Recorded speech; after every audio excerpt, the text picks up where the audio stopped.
அண்மைச் செய்தி. காப்புரிமையை மீறி வீரா ராஜவீரா பாடலை ஏ.ஆர். ரகுமான் உருவாக்கி பொன்னியின் செல்வன் 2 திரைப்படத்தில் பயன்படுத்தியதாக வழக்கு தொடரப்பட்டது. வீரா ராஜவீரா பாடல் தனது தாத்தா மற்றும் தந்தையின் சிவாஸ்துதி பாடலின் மறு உருவாக்கம் என ஃபயாஸ் வாசிபுதீன் வழக்கு தொடர்ந்திருந்தார். இதில் 2 கோடி ரூபாய் செலுத்த ஏ.ஆர். ரகுமானுக்கு உத்தரவு பிறப்பிக்கப்பட்டிருக்கிறது. காப்புரிமையை மீறி வீரா ராஜவீரா பாடலை ஏ.ஆர். ரகுமான் உருவாக்கி பொன்னியின் செல்வன் 2 திரைப்படத்தில் பயன்படுத்தியதாக வழக்கு தொடரப்பட்டிருக்கிறது.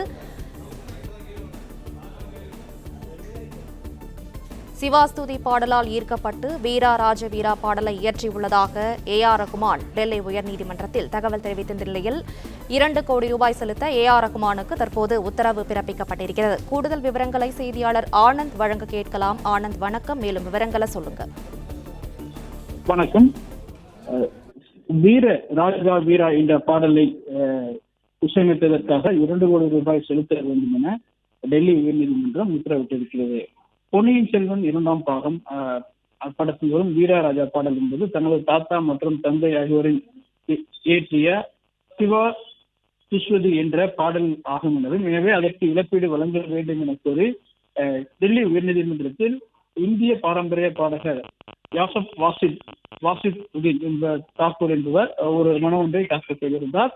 இந்த வழக்கு டெல்லி உயர்நீதிமன்றத்தில் நடைபெற்று வந்தது. இந்த நிலையில் காப்புரிமை விவகாரத்தில் இந்த வழக்கின் கீழ் விசாரணை நடத்தி உரிய நடவடிக்கை எடுக்க வேண்டும் எனவும் அவர்களுடைய மனுவில் தெரிவித்திருந்தார். இந்த வழக்கை விசாரித்த டெல்லி உயர்நீதிமன்றம் பொன்னியின் செல்வன் படத்தில் வீரா ராஜா வீரா என்ற பாடல் சிவாஜி பாடலை போல உள்ளதாகவும், எனவே இதற்காக 2 கோடி ரூபாய் செலுத்த வேண்டும் எனவும், காப்புரிமை சட்டத்தின் கீழ் இந்த தொகையை செலுத்த வேண்டும் எனவும் டெல்லி உயர்நீதிமன்றம் தற்போது உத்தரவு பிறப்பித்திருக்கின்றது.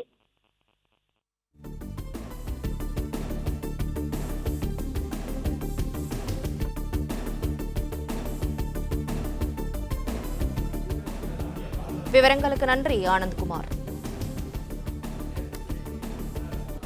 பிளே ஸ்டோர் மற்றும் ஆப் ஸ்டோரில் இருந்து பாலிமர் செயலியை QR கோடு மூலம் பதிவிறக்கம் செய்யுங்கள். செய்திகளை உடனுக்குடன் பெறுங்கள்.